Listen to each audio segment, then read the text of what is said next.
Hi, everybody. I'm Pasha Marlowe, and this is the Let Pleasure Be the Measure podcast.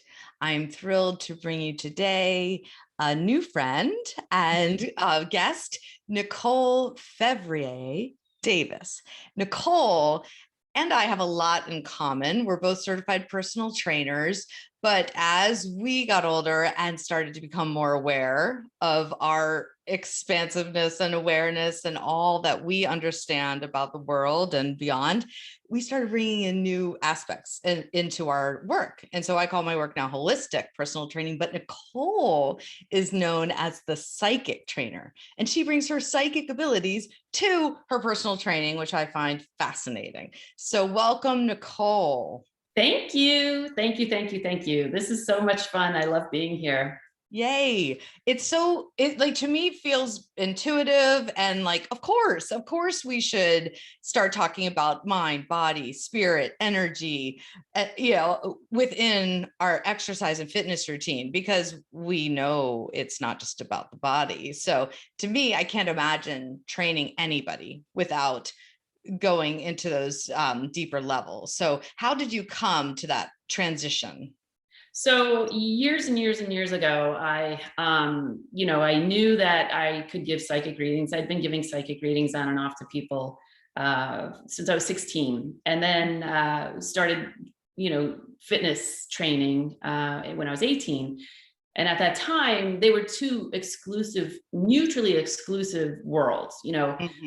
Trainers, fitness people knew me as a trainer, and holistic people and esoteric and occult people knew me as a psychic.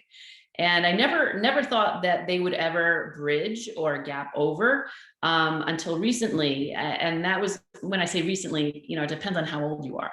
But like 7 or 8 years ago, I started getting more messages from the angels about, they were saying things like, you can help people in a different way. You have to look at the mind, take a look at the mind. Because I had all this backlog of physiological biology and nutrition and all of that information was there. But you and I both know, these people come to us, they want to lose weight or get fit, and they'll lose 5 pounds and gain 10 back. So, then I started looking at it a little more in depth and realized that the readings, the angel said, you should just start reading your people. And it kind of happened spontaneously on the fitness floor. But when I think about the process, like, I got to tell just this funny story I remembered this morning. I was actually getting this message 20 years ago. Wow. Because I was praying a lot. I had 2 little boys, toddlers, and I was like, I know I'm supposed to bring something to the table. I know I'm psychic. I know I love personal training and I love being with people and fitness. What is this thing? So on a lark, we were on vacation in Cape Cod, and I said, I'm also a Reiki master. I don't know if I mentioned that, but many hats. Yes. I had never had a healing by someone else. And I thought, let me, I'm going to check their healer out, because it was a trusted facility, and I really loved the spa that they had there. So I go in to get my healing with this woman, and I walk into this huge, it's like a room meant for showering, so you're surrounded in tile and everything. They set up a table. She's like, we ran out of therapy rooms, but we're going to do this in here. I'm like, okay. So hop up on the table. I hop up on the table. And the reason why I thought of this is because you always make me laugh. But this woman, she's like, okay, I'm going to start working on you a little bit. And I'm like, how does this go? I've never experienced this before. She's like, well, I will start singing. And I'm like, interesting. I get on the table, and she's, moving the energy over my body and everything. And then, like, about 20 minutes in, she's a bigger woman, scoops me up like an infant, starts rocking me. Wow. And then starts singing. Pasha, don't know whether to burst out laughing. Right. I started to laugh, but she started singing about how Jesus wanted me to do this work, and that we made a covenant. We made a pact with each other that I would do this work. And I burst into tears. Yes. So, if I had to say, like, when I started, thinking about doing this kind of work, it was 20 years ago with that woman. It hadn't occurred to me before, So Right. fast forward to 2001, and I start giving more and more readings to my Reiki clients. And then after that, my personal training clients, I just realized that, yeah, like you did, that we can't, Yeah. we can't separate out our souls. We can't separate out our minds from our bodies. They are so inextricably linked, purposefully implanted within our bodies, is this deeply, deeply intertwined communication system. And that it's so ornate, so complex, so complete, it leaves no part of our minds or bodies or personalities or beliefs out. Yes. So it's just that feedback that we're always thinking like the body is kind of acting on its own. It's always, like a, feisty toddler or something, just acting out. But it's not. It's always feeding back information to our bodies and minds about what is going well, what's in alignment with us, and what isn't. So that whole, process from beginning to end, I want to say, took about 20 years for me to integrate what I was seeing in people's bodies with their physical reality and their personality and their soul. It took a while, but the more I do it, and that was a very long route to how did I get started doing it? I didn't even remember what my question was, but I'm glad you said all that. I wonder how it works, how it looks, because of course you have to establish trust and rapport in any coaching or training session. That on my end, that happens pretty quickly. And before we know it, we're talking about sex and death and grief and rage. It's amazing what people say, right? Yeah, 20 minutes, because it affects how we move. And we check in, like meeting them where they're at. And so I wonder for you, what does it look like? Somebody walks in, do you do a reading right away? Do you move first? Like, how does that process look? So there are two things that happen, there's a couple of things that happen. So it depends on how they heard about me. People who are just curious, they just find my website or found me on Google or, wherever, they'll email me or text me and say, I don't know what I need. Can you guide me? And so they may need, and I created 2 other therapeutic sessions based on the readings that I'd given. One is called Truth Talking with the Body, and the other is Subconscious Conversations, now called Super Conscious Conversations for a different reason. But, so I can guide them towards a service first, or if they are looking, and I do have a handful of clients that are interested in a more integrated fitness and weight loss program. So I set them up month to month with a series of personal training. They may opt for 2 or 3 Reiki sessions, 2 or 3 subconscious conversations, or truth talking with the body sessions if they're experiencing pain and there's no physical evidence of why. So those people will buy entire packages, but we always begin those packages with something called a full assessment. Okay. And the full assessment I provide is a typical, PAR-Q health history, fitness questionnaire. I also do a personality and behavior questionnaire, metabolics questionnaire, and then the psychic reading. Nice. So the psychic reading and all those metrics, they all they're layers of being. And I collate all those layers.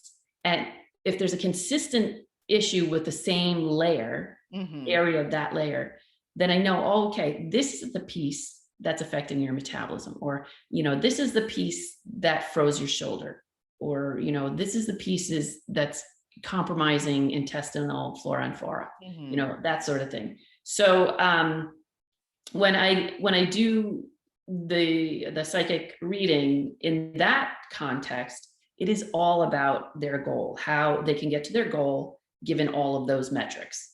If they just want a psychic reading to see where they are emotionally, mentally, physically in their bodies, then I can do that too. That's a separate, just not a full assessment for training or fitness or specific goal.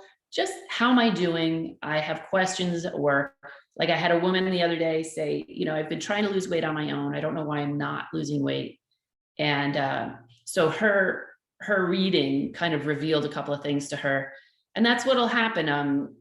People will say, I don't know if it's my thyroid, or I don't know if, my adrenal glands are not really up to par. We can go in and nail exactly what the problem is, and then they can go get tested, in other words, for what's going on. And do you see or hear, and I can't remember all the different terms, clairvoyant and beyond, do you see within the body a blockage, a light, an energy? Do you hear? I'm just wondering how you receive the messages. So, and this is something I cover, which we're going to chat about in a minute. I cover this in Be a Body Psychic, my online psychic development course. One of the things that I started out doing right away was seeing a lot of color and some conflicting images. I didn't understand what they meant, but what I realized was that their soul was talking to me through symbology.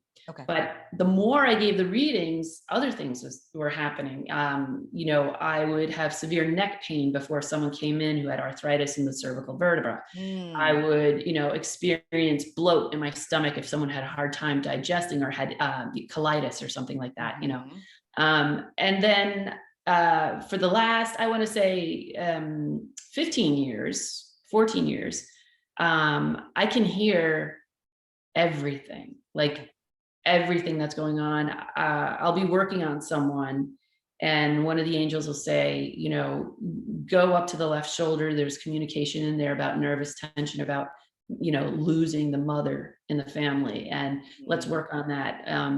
But it goes both ways, because sometimes you're hearing things you don't really want to hear, like things like that have nothing to do with this person. So it takes a real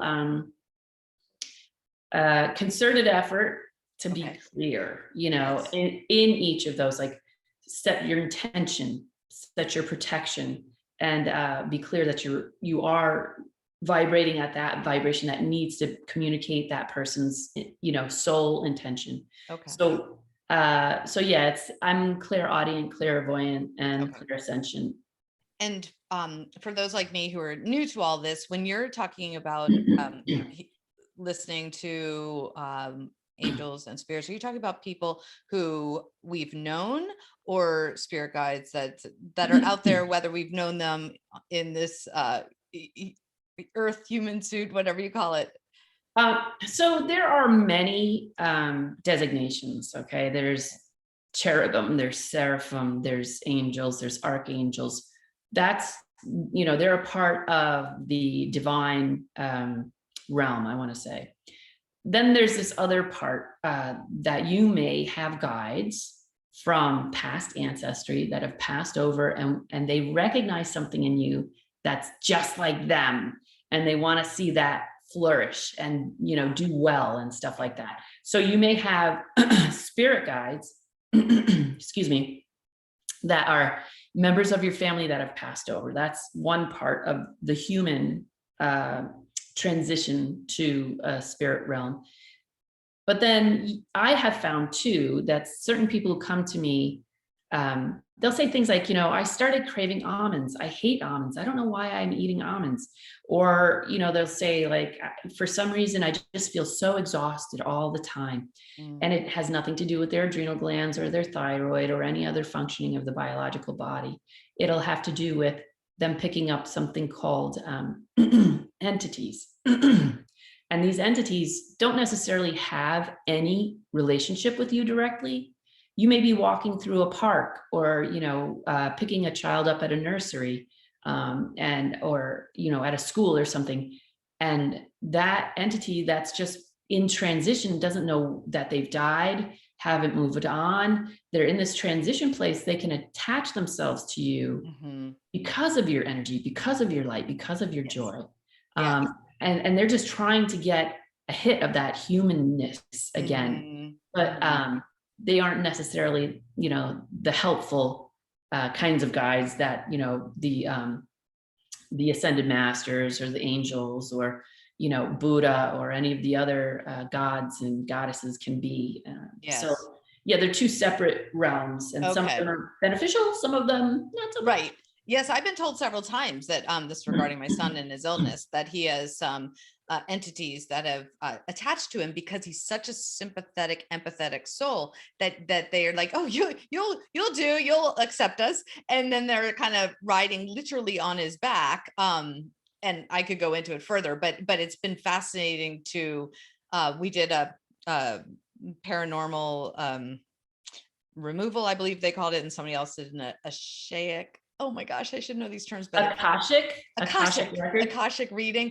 Anyhow, just some really interesting. So it's a fascinating experience for somebody like me, who probably with only in the last year or two has even started to learn about all this, that it feels a bit scary at first because it's so unknown. So do you have clients that come to you and they're like, I'm nervous. I don't know what you're going to do or what it's going to look like. I don't even know if I want to hear what you have to say. What if, like, do they worry you're going to tell them about an illness that they didn't know they had, for instance? Right. Well, and that did come up for a while. There's some, skepticism. I think a lot of people, they're afraid of what they're going to find out. But what I will say is, like, people who've taken the Be a Body Psychic course or come for the full assessment have never been like, damn, I should have never done that. Yeah.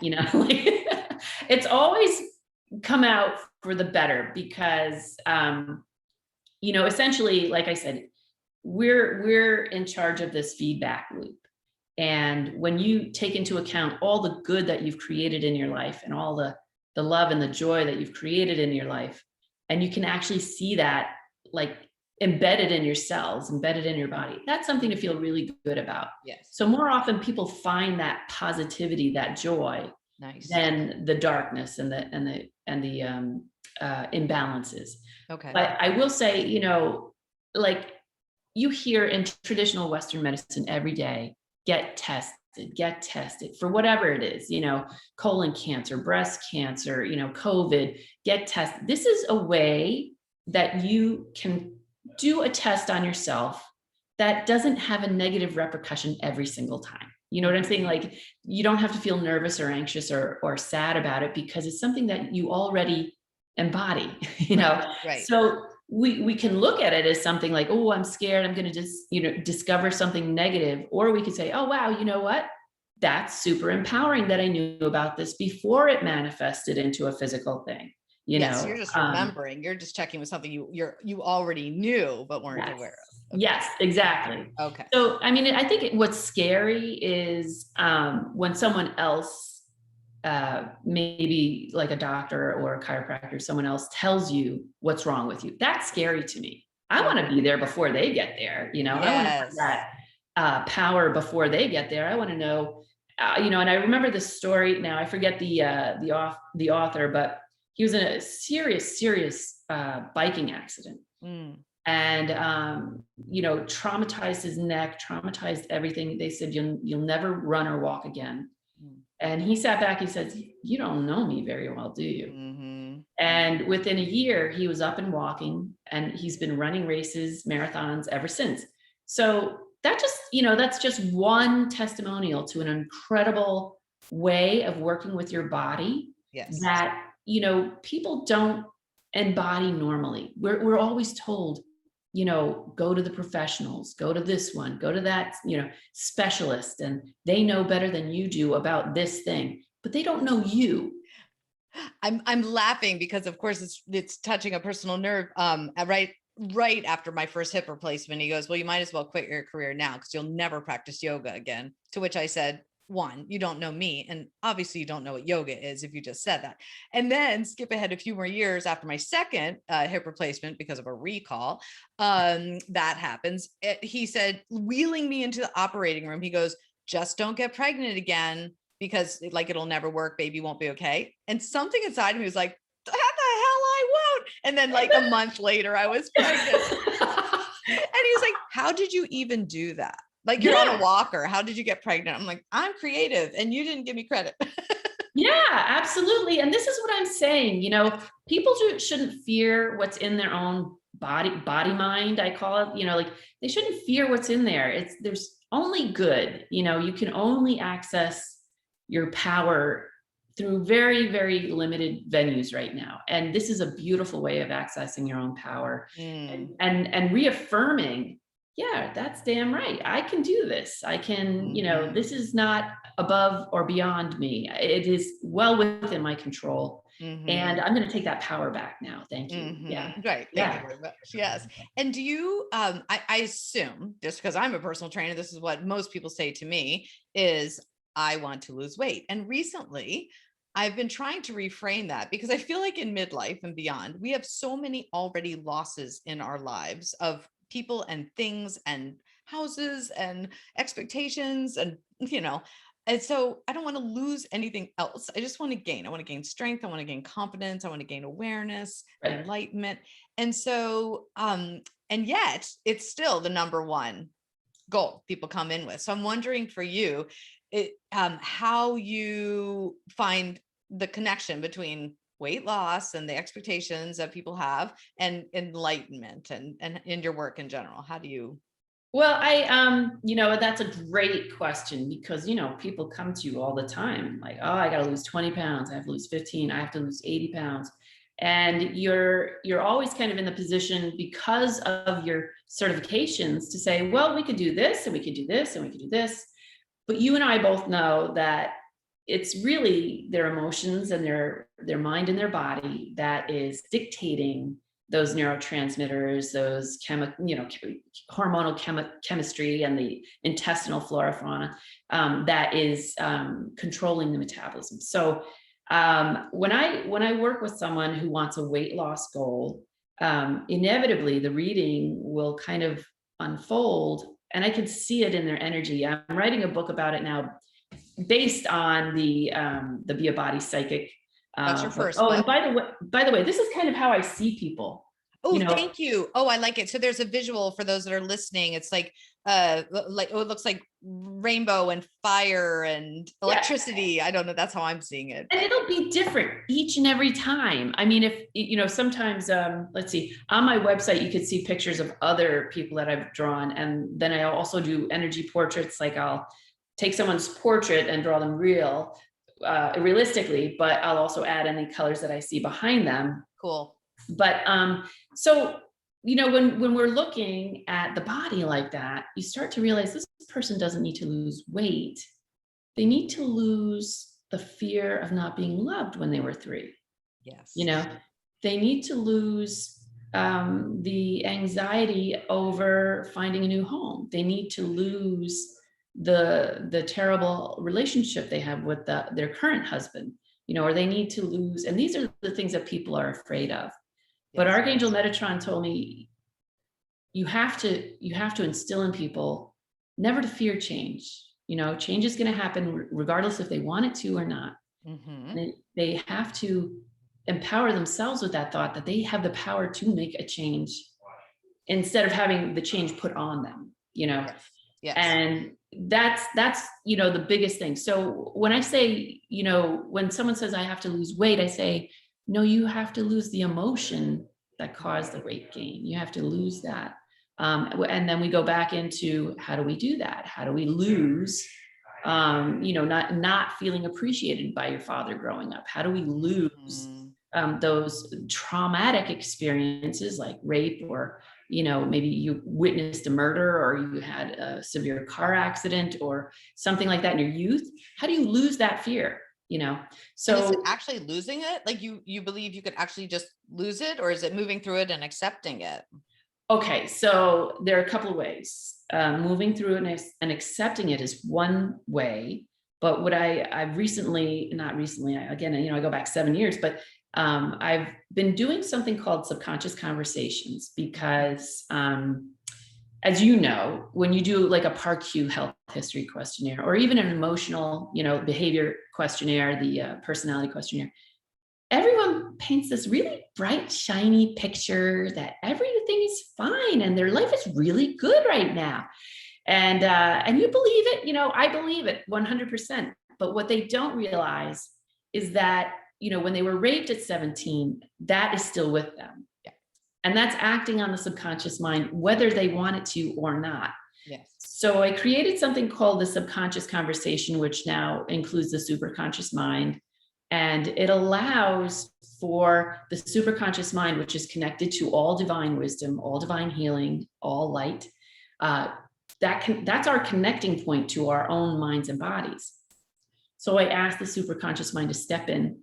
And this has all been researched, by the way. This has been, it's not just like I'm giving random readings and be like, this is a theory of mine. No, I've done a lot of research, based on some of the therapeutic conversations that Dr. Gary Flint has written about in A Treatment of the Personality. So these are psychologists and scientists that have really gone in depth and detail about how the mind works with our emotional state and our physical state. Mm-hmm. And I just took it to the next level because I'm a Reiki healer, to connecting it to our divine self, that divine template that has all perfection in it for each and every one of us.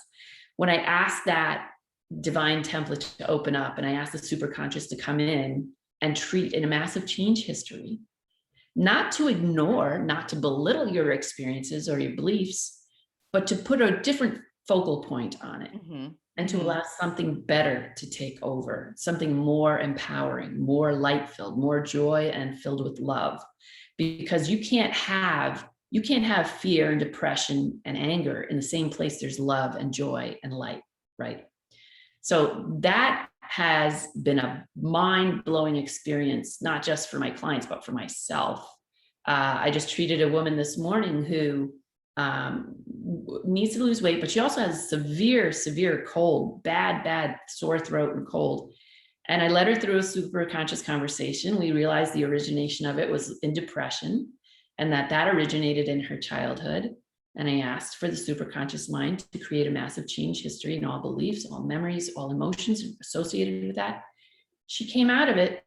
She didn't have a temperature. Her throat, her voice was clear. She didn't sound congested. She's like, this is a miracle. She's like, wow, how did that work?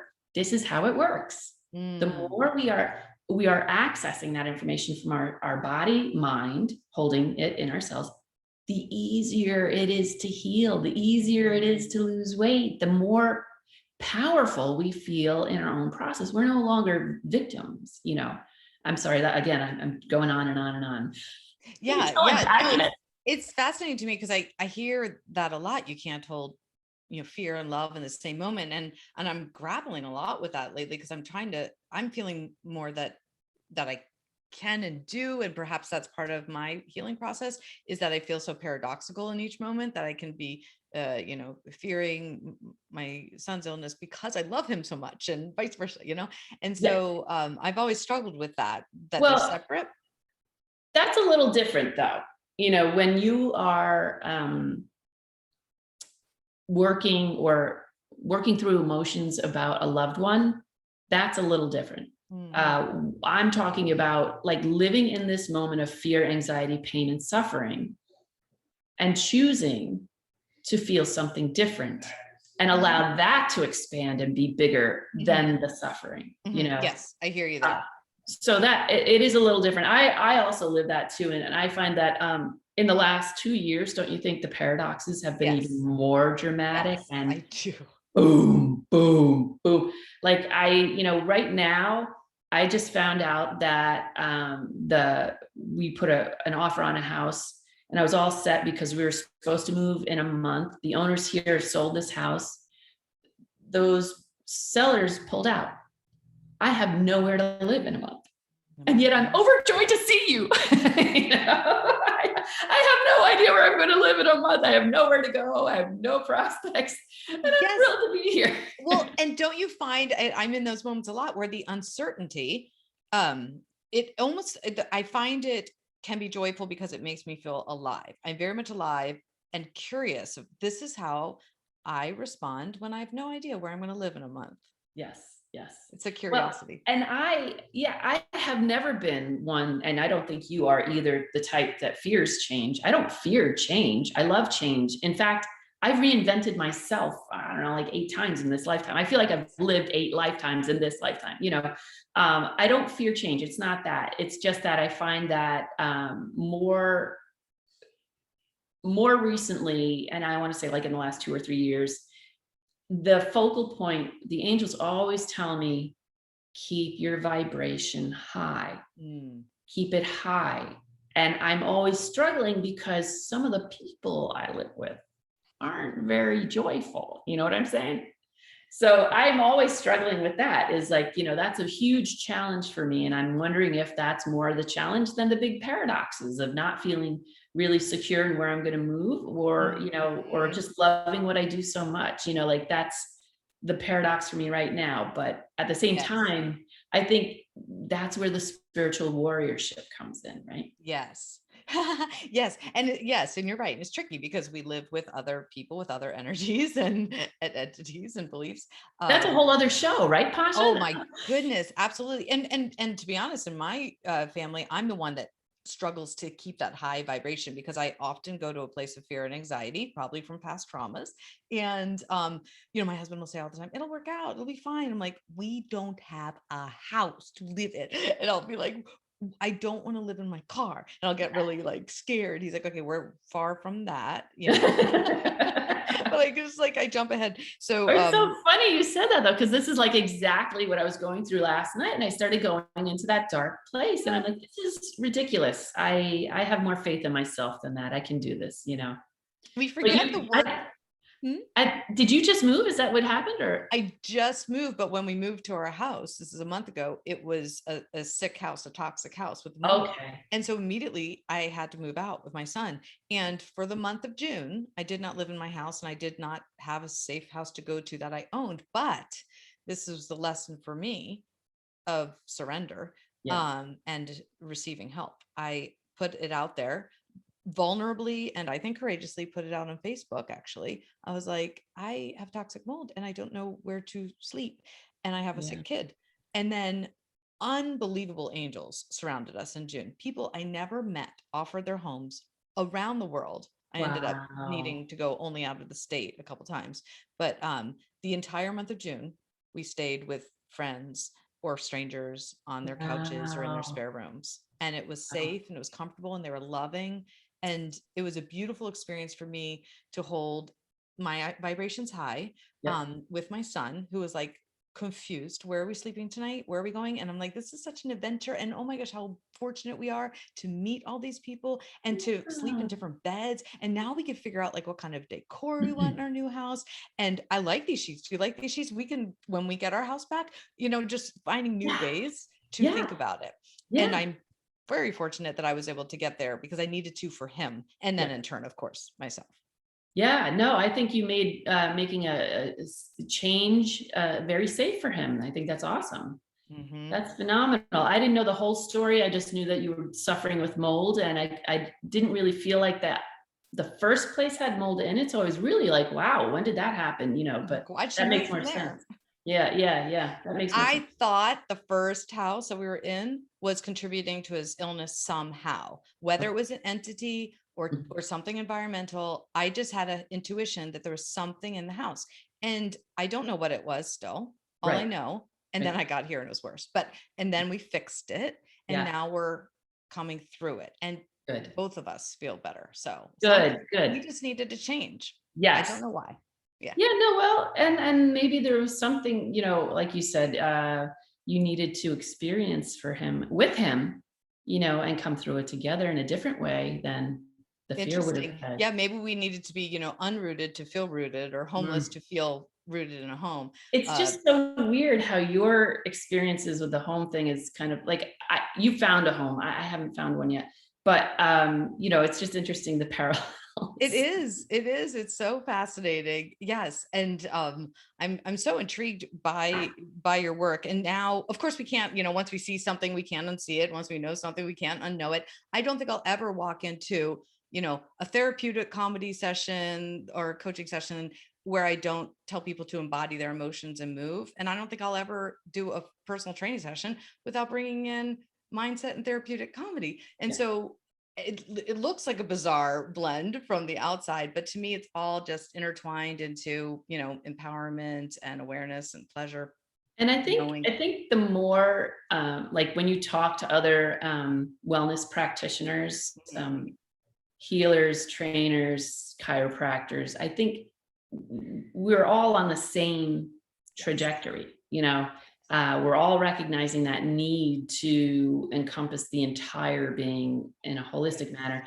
And, I talked to one of my clients' husband is a researcher at Villanova in mind body studies, ironically. And I talked to him and he's like, what you do is fascinating. And I got to talk to you more about that.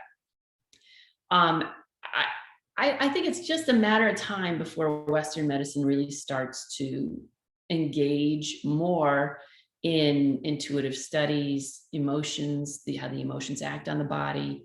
It's like I said, all these separate, specific, endocrinologists and then chiropractors and eye doctors and this and that, they're all, circling in their own orbits. Yeah, compartmentalizing a bit. Mm-hmm. Yeah.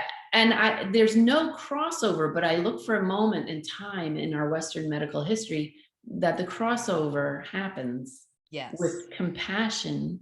Yes. And acceptance of something other than the physical body. I asked the angels once, I said, what happened here? Because this is, we know through yogis and other means that there was an awareness of a mind-body connection, like what happened? And the angels said that mind-body connection was strong and it was getting stronger until the age of science came along, and then man became more impressed with his discoveries and with what God had placed within us already, Yes. So I thought that was really interesting. I was like, yeah, that's exactly right. That's exactly how it probably happened.